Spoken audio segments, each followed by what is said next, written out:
कुलगाम पोलिसांनी लष्कर आणि सीआरपीएफच्या संयुक्त कारवाईमध्ये 2 दहशतवादी साथीदारांना अटक केली आहे. त्यांच्याकडून शस्त्रास्त्र आणि दारूगोळाही जप्त करण्यात आलाय. मावळमधील देहरोड इथल्या पर्यटकांच्या मोबाईलमध्ये पहलगाम हल्ल्यातील 2 संशयित दहशतवादी कैद झाले. पर्यटक श्रीजित रमेशन यांनी याबाबत एनआयएला माहिती दिली. महाराष्ट्रातील पाकिस्तानी नागरिकांची आकडेवारी समोर आलेली आहे. आपत्कालीन व्हिसा असलेले एकूण 55 पाकिस्तानी नागरिक महाराष्ट्रात आहेत. भारत सरकारनं पाकिस्तानी नागरिकांना भारत सोडण्याचे आदेश दिले होते, पण अजूनही महाराष्ट्रातील ठाण्यामध्ये सर्वाधिक 19 तर नागपुरात 18 पाकिस्तानी नागरिक आहेत. जम्मू काश्मीरच्या कुपवाडामधून मोठा शस्त्रसाठा जप्त करण्यात आलाय. कुपवाडामध्ये पोलीस आणि सैन्याचं सर्च ऑपरेशन सुरू आहे. या दरम्यान हा शस्त्रसाठा सापडला. जम्मूतील स्थानिकांनी पुन्हा बंकर उघडले. वाढत्या तणावाच्या पार्श्वभूमीवर 2018 पासून वापरात नसलेले बंकर पुन्हा उघडण्यात आले. दरम्यान स्थानिकांचं म्हणणं आहे की त्यांना पाकिस्तानवर विश्वास नाही, कारण ते सैन्य आणि नागरिकांचे नुकसान करण्यासाठी कोणत्याही थराला जाऊ शकतात.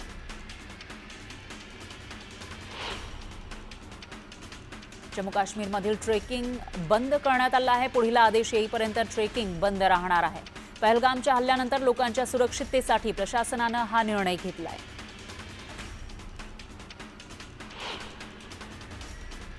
काश्मीरमध्ये अकोल्यातील 31 पर्यटक अडकले होते. दरम्यान हे सर्व पर्यटक काल अकोल्यामध्ये सुखरूप परतले. यावेळी भाजप आमदार रणधीर सावरकर यांच्यासह वंचितच्या कार्यकर्त्यांनी पर्यटकांचं स्वागत केलं. चंद्रपूरमधील 3 कुटुंबातील 7 सदस्य काश्मीरमध्ये अडकले होते, तर 7ही जण रेल्वेनं स्वगृही परतलेले आहेत. राज्य सरकार आणि आमदार किशोर जोरगेवार यांच्या मदतीनं ते आज स्वगृही पोहोचले, अशी भावना त्यांनी व्यक्त केली. जळगाव जिल्ह्यात एकूण 405 पाकिस्तानी राहत असल्याची माहिती पोलीस अधीक्षकांनी दिली आहे. पाकिस्तानी सर्व 405 जण हे हिंदू आणि सिंधी समाजाचे आहेत. त्यापैकी 2 पाकिस्तानी लोकांना भारतीय नागरिकत्व मिळाले. शॉर्ट व्हिजिट व्हिसावर जळगावात आलेल्या 7 पाकिस्तानी नागरिकांना जिल्हा पोलीस दलाच्या वतीनं नोटीस बजावण्यात आली आहे. हे पाकिस्तानी नागरिक सिंधी समाजाचे आहेत. यामध्ये काही महिलांचाही समावेश आहे. भारतीय सैन्यानं ऑपरेशन ड्रिलचा व्हिडिओ सोशल मीडियावर पोस्ट केलाय. भारतीय सैन्य नेहमी तयार आणि सतर्क असल्याचा संदेश यातून देण्यात आला. काश्मीरमध्ये झालेला हल्ला हा इस्लामिक आतंकवाद आहे. आम्ही वेगळे आहोत आणि बाकीचे काफिर आहेत अशा मानसिकतेतून झालेला हा हल्ला आहे, असं विधान रामगिरी महाराजांनी केलं. हिंदू समाजानं जागृत होणं गरजेचं आहे, असं ते म्हणाले.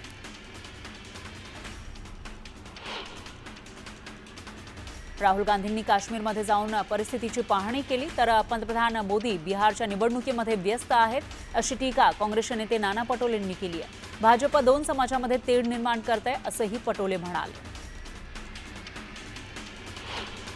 पहलगाम हल्ल्यानंतर भाजप शिवसेनेमध्ये श्रेयवादाची लढाई असल्याची टीका विरोधकांनी केली होती.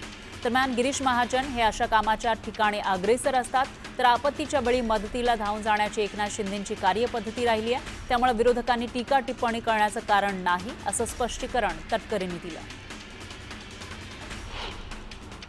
भाजपचे राष्ट्रीय अध्यक्ष JP नड्डा यांनी पुण्यामध्ये जगदाळे कुटुंबियांची भेट घेतली. जगदाळे कुटुंबियांचं सांत्वन करत त्यांनी संपूर्ण घटनेची माहिती जाणून घेतली. मुख्यमंत्री फडणवीसांनी गणबोटे कुटुंबाची भेट घेतली. गणबोटे कुटुंबियांच्या घरी जाऊन मुख्यमंत्र्यांनी त्यांचं सांत्वन केलं. त्यावेळी मुख्यमंत्र्यांनी घटनेची संपूर्ण माहिती जाणून घेतली. संतोष जगदाळेंची कन्या असाबरी जगदाळेंना शासकीय नोकरी देण्याची मागणी हर्षवर्धन पाटील यांनी केली. असाबरी जगदाळे यांना शासनाचा शौर्य पुरस्कार मिळायला हवा, असं पाटील म्हणाले.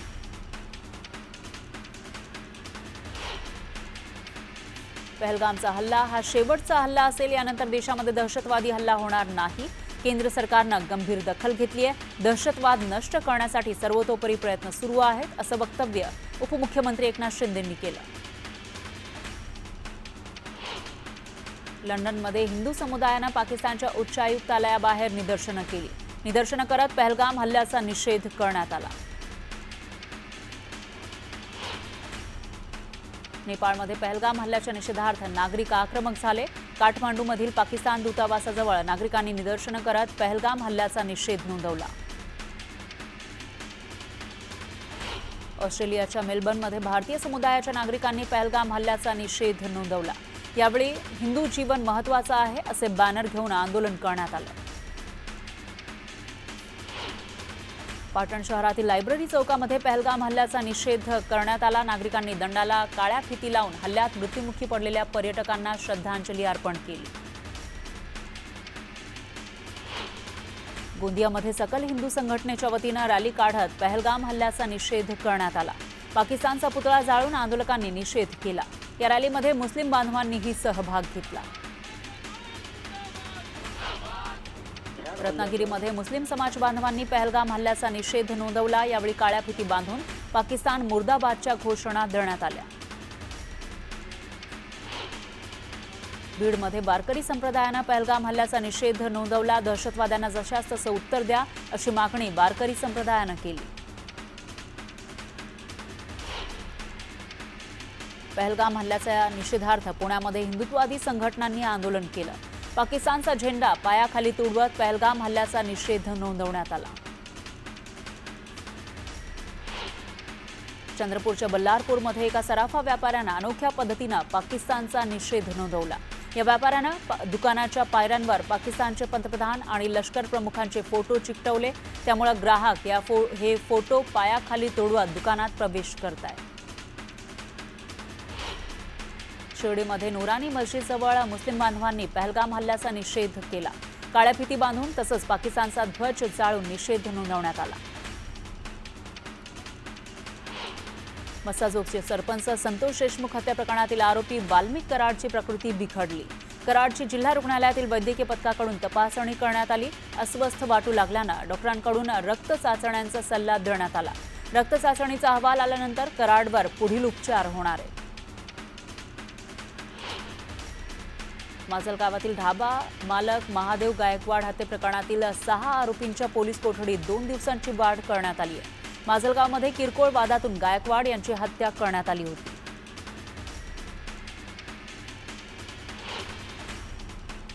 अकोला जिल्ह्यातील 65 सरपंचांनी शिवसेनेमध्ये प्रवेश केला. ठाण्यातील बागळे इस्टेट परिसरात पार पडलेल्या सोहळ्यात उपमुख्यमंत्री एकनाथ शिंदे यांच्या उपस्थितीमध्ये हा पक्षप्रवेश झाला. पीएमआरडीएचा विकास आराखडा तयार करताना बांधकाम व्यावसायिकांच्या जागा वगळण्यात आल्या. गोरगरिबांच्या जमिनींवर आरक्षण टाकलेली आहेत आणि अशा तक्रारी मुख्यमंत्री फडणवीस यांच्याकडे आल्या होत्या. त्यामुळे मुख्यमंत्र्यांनी विकास आराखडा रद्द केल्याची माहिती उपमुख्यमंत्री आणि पालकमंत्री अजित पवारांनी दिली. उपमुख्यमंत्री अजित पवार यांनी परभणी जिल्हाधिकारी कार्यालयामध्ये आढावा बैठक घेतली. पिण्याचं पाणी या प्रश्नावर आणि इतर सुविधांकडे विशेष लक्ष देण्याचा आदेश त्यांनी यावेळी प्रशासनाला दिला.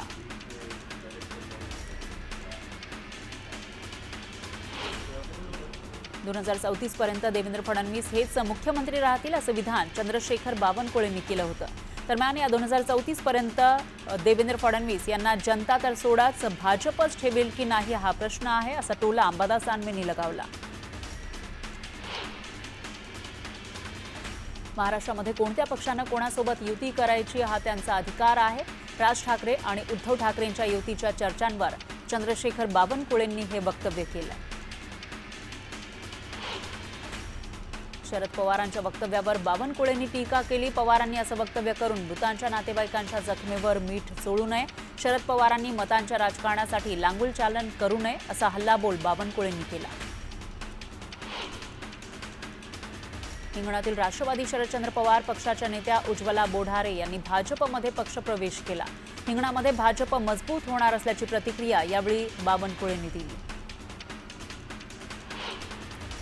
महसूल मंत्री चंद्रशेखर बावनकुळेंनी मुलीच्या वाढदिवसानिमित्त सहकुटुंब शिर्डी साईबाबांचं दर्शन घेतलं. राज्यातील पर्यटन स्थळं आणि यात्रास्थळं सुरक्षित करण्यासाठी आमचं सरकार काम करतंय आणि ही सरकारची पहिली जबाबदारी असल्याचं बावनकुळे यावेळी म्हणाले. मुख्यमंत्री तीर्थदर्शन योजनेअंतर्गत रत्नागिरी जिल्ह्यातील 800 लाभार्थी रेल्वेनं अयोध्येला रवाना झाले. पालकमंत्री उदय सामंत यांनी रेल्वेला हिरवा झेंडा दाखवत रवाना केलं. ठाणे जिल्हा आणि सत्र न्यायालयाच्या नवीन इमारतीचं उद्घाटन उपमुख्यमंत्री एकनाथ शिंदे यांच्या उपस्थितीत पार पडलं। यावेळी सर्वोच्च न्यायालयाचे न्यायमूर्ती अभय ओकही उपस्थित होते। पालघर जिल्ह्यामध्ये आणखी एक MIDC उभी राहणार असल्याची माहिती उद्योगमंत्री उदय सामंत यांनी दिली आहे। पालघरच्या दुग्ध प्रकल्पाची हजारो हेक्टर जमीन MIDC कडे वर्ग करण्याची प्रक्रिया सुरू असल्याचंही त्यांनी सांगितलं। धनगर समाजाला आरक्षण देण्यासाठी राम शिंदेच काफी आहेत असं विधान चंद्रशेखर बावनकुळेंनी केलं। राम शिंदेंना सभापतीपद देऊ नये यासाठी कोणी कोणी विरोध केला होता याची यादीच माझ्याकडे आहे असं बावनकुळे म्हणाले। वसमतच्या गुंज गावात ट्रॅक्टर अपघातामध्ये 7 महिलांचा मृत्यू झाला होता। दरम्यान या महिलांच्या कुटुंबियांची उपमुख्यमंत्री अजित पवार यांनी भेट घेतली आणि त्यांचं सांत्वन केलं। पुणे जिल्ह्याच्या इंदापूर तालुक्यामध्ये पावसानं हजेरी लावली। पावसामुळे निमगाव केतकीतील आठवडे बाजारातील भाजीपाला आणि फळ विक्रेत्यांचं नुकसान झालं, तर अनेक ठिकाणी वीज पुरवठा खंडित झाला। यवतमाळ तालुक्यातील मांगूळ आणि आर्णी शहरामध्ये अवकाळी पाऊस कोसळला। भुईमूग आणि तीळ उत्पादक शेतकऱ्यांना पावसाचा फटका बसण्याची शक्यता आहे। बीडच्या केज तालुक्यातील नांदूर घाट परिसराला वादळी वाऱ्याचा तडाखा बसलाय। सोसाट्याच्या वाऱ्यामुळे तोडणीला आलेल्या आंब्याचं मोठं नुकसान झालंय। शेतकऱ्यांनी पंचनामे करून नुकसान भरपाई देण्याची मागणी केली आहे। अमरावतीमध्ये हलक्या पावसानं हजेरी लावली। अमरावती जिल्ह्याच्या तापमानाचा पारा 45 अंशांवर पोहोचला, तर 28 तारखेपर्यंत अमरावतीसह विदर्भाला पावसाचा इशारा देण्यात आलाय।